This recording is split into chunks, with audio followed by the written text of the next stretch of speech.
Coming on back, UFC Fight Night or UFC Kansas City, Machado, Garry versus Prates. And boy, oh boy. I'm not gonna hold you, bro. I didn't give a fuck about this fight right here. I didn't watch this shit.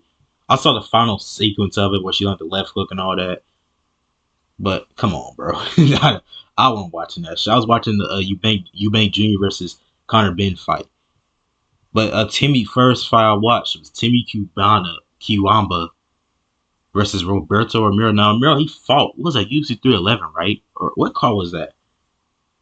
But he fought David Nama probably about 4 months ago or 3 months ago, something. And it was close in the beginning. He dropped Onama, had a decent UFC debut and all that. This time he just got outclassed, bro. I mean, the right hand for Timmy was just money all night, and he had the beautiful flying knee and then finish him with a ground pound. Now, I guess you could say it was like a little bit of an early stoppage, but it was done, dude. It was over. Now, next we got Jacqueline or Morum versus Poliana Viana. Now, Viana's getting cut. She's done with the UFC. She's not going to be here no more. She can go and make her damn OnlyFans, whatever. But she's done in the UFC, bro. That's it for her. Going for... I'm trying to fucking pronounce her last name, but you're going for her. I don't really give a fuck about that division or any. Honestly, when it comes to women's Omega turns, I really don't give a fuck about that shit at all. I really don't, dude. That's why I don't even sit there trying to play matchmaker. I don't care at all. But next you got Malcolm Wellmaker versus Cameron Simon. Now, of course, Wellmaker, he's a producer and all that stuff. But holy shit, what a fucking debut. I mean, to be fair, Simon did come off a knockout loss to Talbot back in what was that? Last year, I think it was March or something. I kind of forgot what month it was. But, yeah. Come off a knockout loss to Talbot, but he came back. And boy, oh boy, Willmaker knocked him out cold. That was a beautiful right hand. I rarely see strikes where someone goes flying after a landing. I kind of remember when Yanez versus Rob Fly when he went flying from that damn uppercut. But this thing that knockout, but put it where it's a right hand land, like a right hook landing. That right hand was fucking beautiful, man. That closing sequence was beautiful, And but that was a brutal knockout, bro. I hope Cameron Simon's okay. I think he's only 24 years old, but man, that was a brutal fucking knockout. Moving on. Next fight, you got Damon Blackshear versus Alton Kelly. Now, I'm kind of surprised that Blackshear didn't really shoot a takedown his fight, try and get him to the ground, He was just outstruck the entire fight, won a 29-28, 30-27 decision. But, hey, good win for Blackshear. I think it was 3 wins in a row, 4 or something like that. Yeah, moving on. Now, this fight was a little bit interesting, Chris Gutierrez versus John Castaneda. Very close fight. I honestly thought Castaneda won the last 2 rounds. I thought the second round he left the bigger shots. The third round, I think he had a takedown that round. Yeah, he had a takedown control in that round.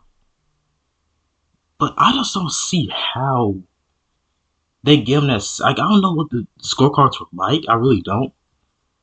I might look at them after this video's over with. But I thought Castaneda won the last 2 rounds. I don't think he did enough. I don't think Gutierrez did enough to win that fight. But yeah, it is what it is, man. Judges will be judges, right? Moving on.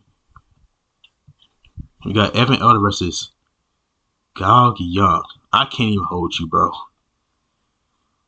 I wasn't really watching this fight. I was watching the Clippers and Nuggets game 4.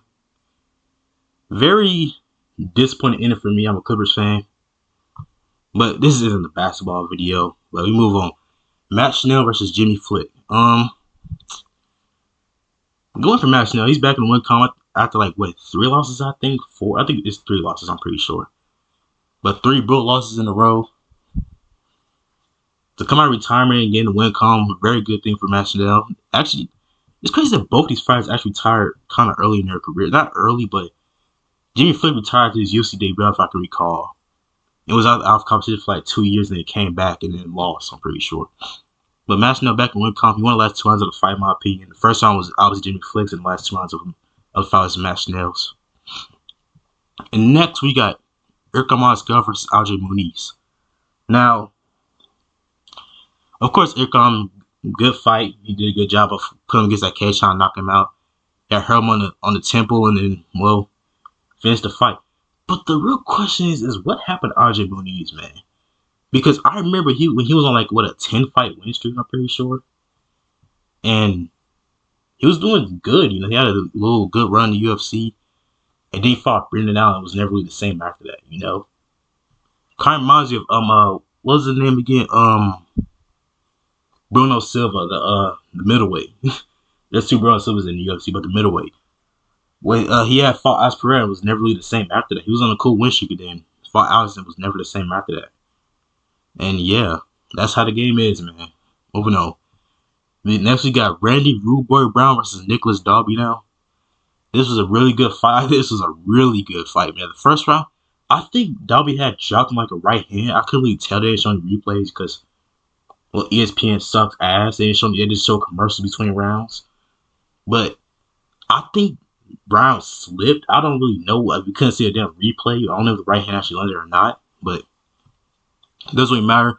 Second round, or first, actually, I forgot the first round. He had broke Dalby's nose. It was really bad. Like, it's kind of shades when Mike Perry got his nose broke by Vicente Luque back in 2019. Nasty nose break. That shit was disgusting. In the second round, it pretty much became an all-out brawl, bro. They started just swinging at each other. Brown landed bigger shots. And Brown hurt him like a straight right hand, I'm pretty sure. Then after that, it just knocked him out cold, face planted him. That's the first. This is actually the first knockout loss for Dalby. He has been submitted before. Well, it was a no contest, of course. And, what a way to have your first knockout loss, to go out swinging like that at 40 years old, by the way. Crazy. Next, you got Bruce Magomed versus Machado Pereira. Now, this is one of the fights on the card I thought it was going to be, like, way better. I thought it was going to be, like, a really good fight. I thought it was going to end pretty fast. And I remember, like, when the UFC Kansas City card got first announced, there was a rumor of this being the main event right here, which is crazy because this fight was not good. It wasn't. It sucked somehow. I don't know how it sucked, but I kind of blame Machado Pereira a lot because Fluffy Hernandez kind of fucked him up, dude. After he lost Fluffy Hernandez, people just started figuring him out, or not people. That was his last fight, but I think after that Fluffy Hernandez loss, it's going to be pretty much down for Machado Pereira. I don't think he's going to win in the UFC again after this, honestly. And yeah. And like, it's kind of reminds me of when he wasn't being himself in the fight, you know what I mean? It kind of reminds me when John Walker had switched camps and went to SBG Ireland to train with John Kavanaugh. And they changed his entire style, make him like a point fighter, I think the one thing that Machado Pereira was missing in this fight was he wasn't himself. Like, him being that wildfire it got him on like that 8-fight win streak he had, It got him to be that, But Abuz, he did his thing. I can't really blame him. He actually hurt him with like a left hand, I'm pretty sure, a right hand. At one point in the fight, I can't remember. The fight was so damn uneventful. And yeah. Moving on. Next, you got, the fan favorite from Kansas City. Fights out of Kansas City. Trains here. David Onama versus Giga Chikadze. And very close fight, I'll say. Third round could have really went either way. Chikadze did more on the feet. And, Onama did get a takedown, to be fair. Where he kind of got some punches in on the ground, but who knows, man? I don't really know. But when I was watching this fight, I was kind of thinking how good Giga Chikadze used to really be, Like, I'm not even gonna lie. I thought this motherfucker was gonna be champion one day. I'm not even joking when I said I thought he was gonna be champion one day. I'm not even joking, bro. Like, after he had beat Edson Barboza, I was like, oh shit, this nigga is good. And then after that, he lost to Calvin Kattar. And that was pretty much it, bro. He was inactive as hell, and now he's losing people like David Onama, which, if this was like 3 years ago, he would have beat the shit out of David Onama. Like, actually, I mean, when Giga was in his peak when he was in his peak, I don't think Onama was even in the UFC, man. Like, it's kind of crazy how time can just go by fast in the fight game, When you watch these events every weekend, it goes by so fast, Like, we see someone's problems go away like that, it just doesn't last long, Like, when I see people like Kamaru Usman, I'm just like, damn, man, I remember this motherfucker was in his prime, you know?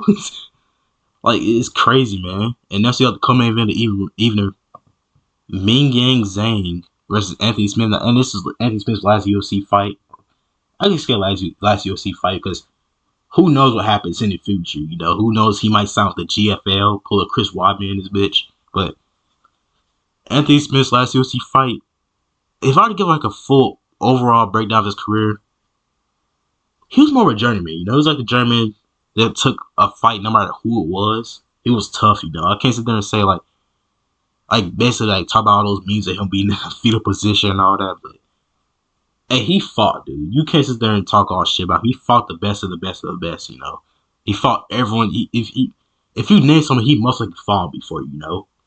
But Zhang was just too damn good, bro. I'm not gonna lie. This is one of the fights that was so easy to predict. You know, you just knew it was gonna be different. You know, you just knew he was just gonna go in there and just knock him out in the first round, and that's exactly what happened. So, good career, Anthony Smith. Zhang is gonna be a problem for light heavyweight division. Honestly, I really don't know. Who knows? But we'll have to see in the future. Next, we got Ian Machado Garry versus Carlos Prates. Now, oh boy, this fight was an Ian Garry fight. It was uneventful, I guess you would say. But in those last 2 rounds, Prates started walking him down. I was kind of thinking, there's no fucking way he makes his comeback. Now I'm telling you, if Prates knew what he was doing on the ground, he would have finished Ian Garry so fast, bro. He was gassed, bro. He was done. Like, bro, if that was someone like a Joaquin Buckley in there, bro, he would have knocked his fucking head off, bro. It would have been done in that round, bro. Because seeing Buckley when he's down in the fight, like when he basically the shit he put against Nastaniel Marvov a couple years ago, if he sees you even get tired, you're done, bro. Now, Ian Garry, good win for him, I guess, but he's still not going to get finished. I don't care what anybody says, bro. I don't care what anybody says. Like, oh, you got to put respect on Ian Garry's name because he's done this. Dude, at the end of the day, he's still an asshole, bro. He said that shit to Neil Magny. He said that shit to he stood that shit to Jeff Neal. But then he said it's going too far. People start talking about his personal life, you know. I mean, you call Neil Magny a child beater, you know. That's not good. Like, come on now, man. But good one for the Cuck. You know, he did his thing out there, I guess.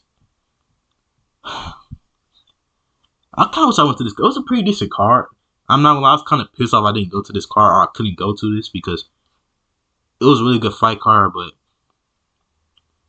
Ian Garry wins at the end, which that's like always the bad end of every, you know, good movie, you know.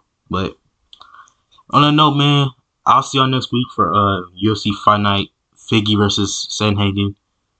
Very good card too. Like, they're doing their thing with some of these fighting cards. We're gonna be back in the Apex soon. Don't forget about that. Now don't go too crazy. Now we'll be back in the Apex soon. But I'll see y'all tomorrow for that scheduled one video. But yeah, on that note, man, I'm out. Peace.